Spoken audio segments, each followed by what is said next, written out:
አይናችሁን ጨፍኑና አስቡት።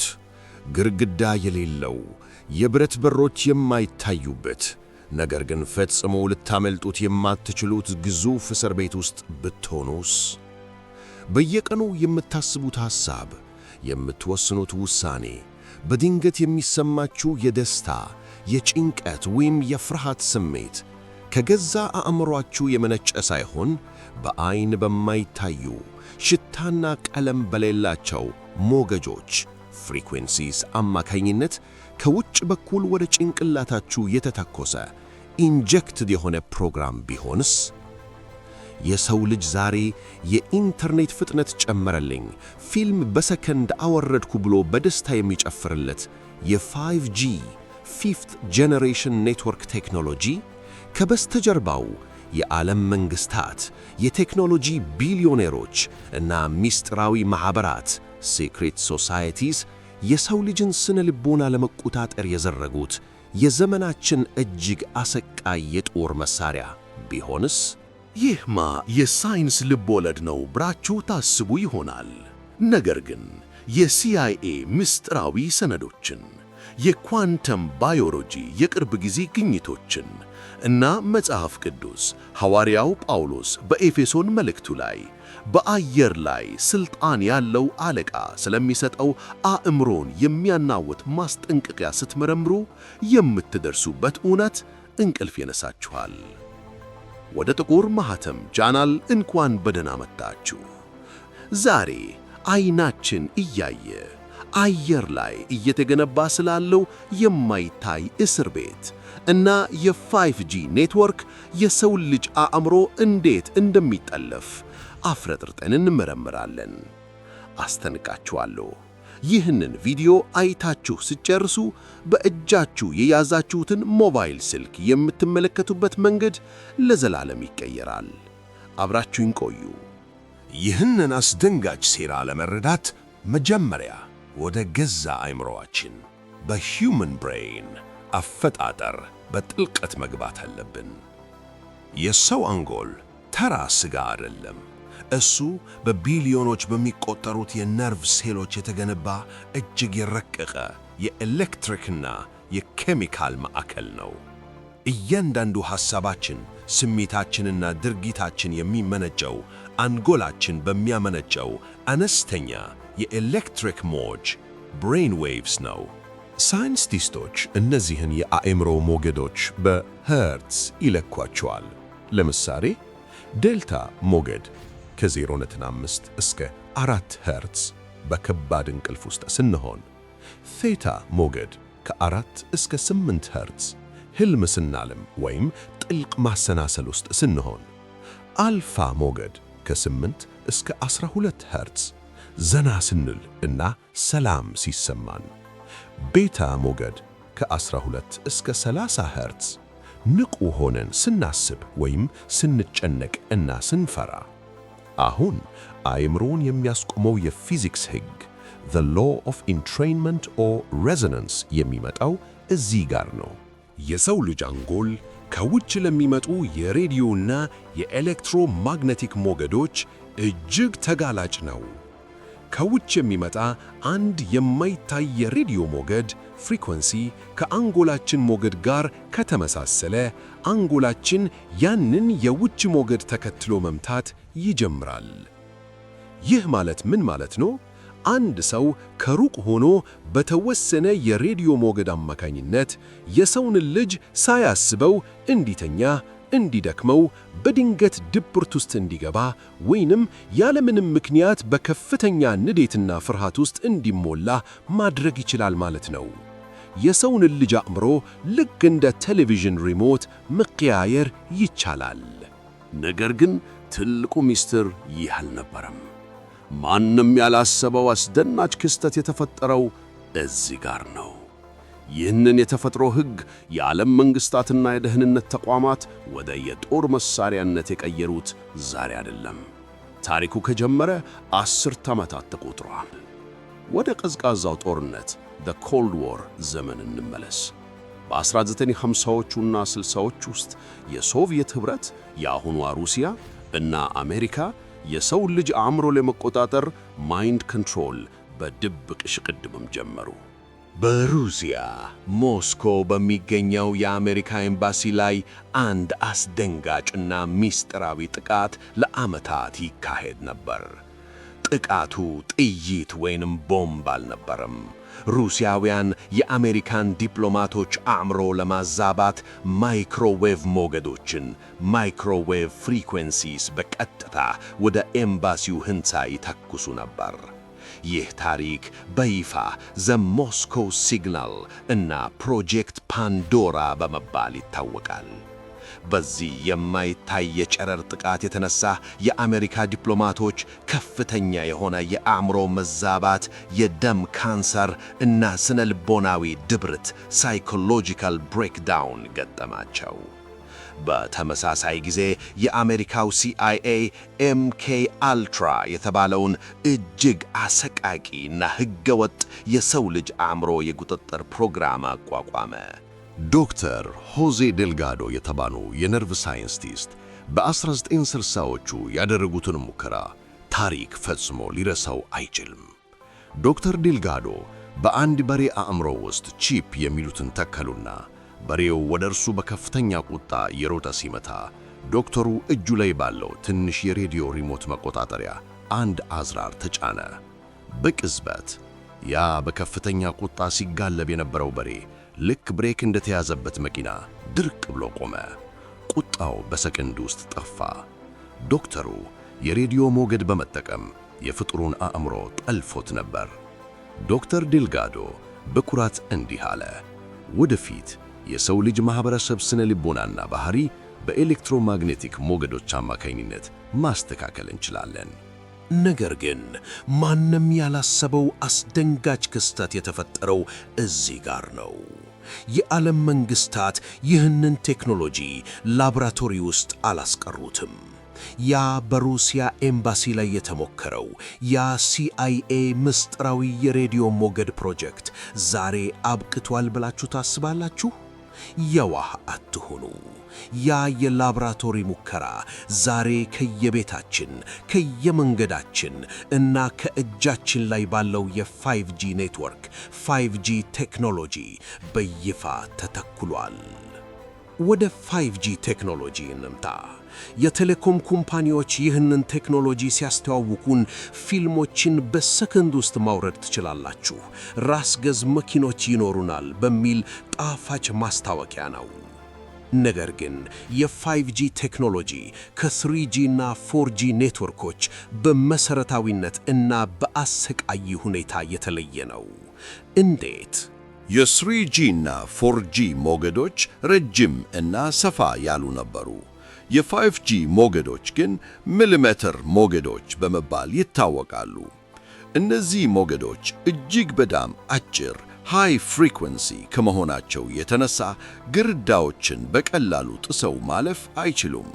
ስለዚህ ኔትወርኩ እንዲሰራ አንቴናዎችን ስሞል ሴል ታወርስን በየ100ና በ200 ሜትሩ በእያንዳንዱ የመንገድ መብራት በእያንዳንዱ ቤት አቅራቢያ መትከል ግዴታ ሆኗል። አሁን ዓለምን በሙሉ እያጠመደ ያለውን የዚህን ሚሊሜትር ሞገድ ትክክለኛ የሳይንስ ፊዚክስ ታሪክ ልንገራችሁ። እነዚህ በ5G ውስጥ ጥቅም ላይ የሚውሉት ሞገዶች በተለይ ከ24 ጊጋሄርትዝ እስከ 90 ጊጋሄርትዝ ያሉት በትክክል የአሜሪካ የጦር ኃይል ዩኤስ ሚሊተሪ ሕዝብን ለመበተንና ለመቆጣጠር ክራውድ ኮንትሮል ከሚጠቀምበት አክቲቭ ዲናይል ሲስተም ADS ከተባለው የጦር መሳሪያ ጋር አንድ አይነት የሞገድ መጠን ፍሪኩዌንሲ ባንድዊድዝ ነው። ይህ የጦር መሳሪያ እንዴት ነው የሚሠራው? ሕዝብ ዓመፅ ሲያነሳ ወታደሮቹ የማይታይ ሬዲዮ ሞገድ ወደ ሕዝቡ ይተኩሳሉ። ይህ ሞገድ ወደ የሰዎቹ ቆዳ ስዌት ግላንድስ ሲገባ የሰዎቹን አካል ሳያቃጥለው፣ ነገር ግን አንግሏቸው ላይ እየነደድኩ ነው፣ እየተቃጠልኩ ነው የሚል አሰቃቂ የህመም ሲግናል ያስተላልፋል። ሰዎቹም በድንጋጤ ይበተናሉ። የጦር መሳሪያ ሆኖ የሚያገለግለው ሞገድ ዛሬ በእጃችሁ ላይ ካለው ስልክ ጋር የሚገናኘው አንቴና ሞገድ ሞገድ አንድ ነው። እስኪ አስቡት፣ በየመንገዱና በየሰፈሩ የተተከሉት እነዚህ በሚሊዮኖች የሚቆጠሩ የ5G አንቴናዎች ከኢንተርኔት ባሻገር በአንድ ማዕከላዊ ትዕዛዝ ድግግሞሻችሁን፣ ፍሪኩዌንሲዎቻችሁን እንዲቀየሩ ቢደረግስ? በአንድ ከተማ ወይም ሀገር ላይ ያለውን የሕዝብ ስነ ልቦና ማስ ሳይኮሎጂ በቅጽበት ለመቀየር ሕዝቡን በከፍተኛ ፍርሃት ፊር ወይም ፓኒክ ለማሸበር ወይንም ምንም እንዳያስብ አድርጎ ለማደንዘዝ ቢጠቀሙስ? የዓለም ኤሊቶች the global elite የሰው ልጅ የለብረት ሰንሰለት በኤሌክትሮማግኔቲክ ሜትሪክስ ውስጥ ዘግተውታል። ነገር ግን ይህ የቴክኖሎጂ አውታር ብቻውን አስፈሪ ቢሆንም ትልቁ እና የዓለምን ሃይማኖቶች በእግራቸው የሚያቆመው አስደንጋጭ ሚስጥር የሚገለጠው ይህንን ቴክኖሎጂ በመጽሐፍ ቅዱስ ትንቢትና ከመንፈሳዊው ዓለም ጋር ስናመሳክረው ነው። ሳይንስና ምስጢራዊ የደህንነት ሰነዶች የሚነግሩን አየን። አሁን ደግሞ መጽሐፍ ቅዱስ ከ2000 ዓመታት በፊት የተነበየውን አእምሮን የሚያናውጥ ምስጢር እንመልከት። ሐዋርያው ጳውሎስ በኤፌሶን መልእክት ምዕራፍ 2 ቁጥር 2 ላይ ስለ ዲያብሎስ ሉሲፈር ሥልጣንና የሥራ አድማስ ሲያስጠነቅቀን እጅግ እንግዳና ለዘመናት ሳይንቲስቶችም ሆነ የሥነ መለኮት ምሁራን ሲፈላሰፉበት የኖረውን ቃል ተጠቅሟል።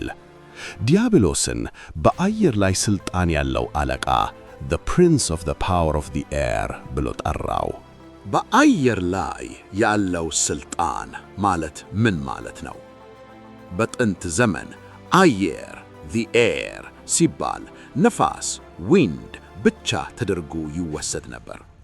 ነገር ግን ዛሬ በኳንተም ዘመን አየር the ether ስፔስ ማለት የማይታዩ ሞገዶች ሬዲዮ ዌቭስ፣ ፍሪኩዌንሲስ፣ ዋይፋይ፣ 5G የሚተላለፉበት አውታር ሚዲየም መሆኑን አውቀናል።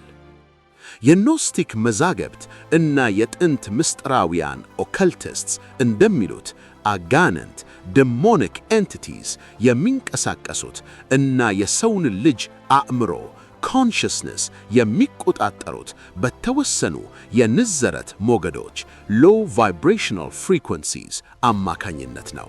የዓለምን ፖለቲካና ኢኮኖሚ የሚቆጣጠሩት የምስጢራዊ ማኅበራት ኢሉሚናቲ ኒው ወርልድ ኦርደር አባላት ይህንን መንፈሳዊ ምስጢር በሚገባ ያውቃሉ።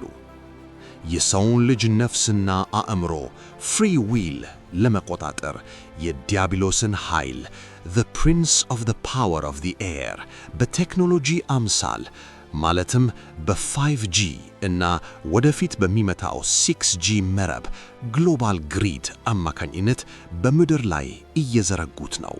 ራዕይ ዮሐንስ ምዕራፍ 13 ላይ የተጠቀሰው የአውሬው ምልክት the mark of the beast 666 የሰውን ልጅ አእምሮ ከኮምፒውተር ጋር የሚያዋህድ ብሬን ኮምፒውተር ኢንተርፌስ ወይም ትራንስሁማኒዝም ቴክኖሎጂ መሆኑን ብዙ የትንቢት ተመራማሪዎች ያስጠነቅቃሉ።